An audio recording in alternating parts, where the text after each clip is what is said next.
Hello everyone, তো ওই দিনটা আছিল কালী পূজার রাত্রে, ফার্স্ট যেদিন কালী পূজা থাকে। তো আমরা যাইলাম শ্মশানে। মহিলা কিন্তু আমরা লগি কিন্তু এক লাগলা দেরি হয়ে যাবে মহিলাটার অঞ্জলি শেষ হয়ে যাব। দেখলাম মহিলাটা আমরা আগে আগে আটে। আমরা এই গেছিলাম শ্মশানে।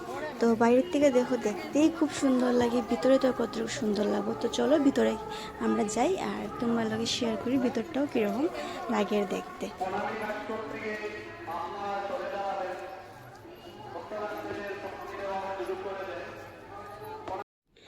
ভিতরে মানে খুব বেশি ভালো লাগে দেখতে।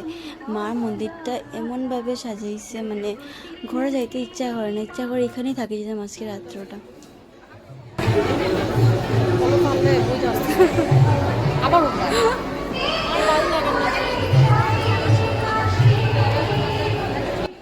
ভিতরে তোমরা ভিড় তো দেখতেই পারে কতটুকু ভিড়, যতটুকু ভিড় ততটুকু গরম থাকবো, আর খুব বেশি গরম আছিল ভিতরে।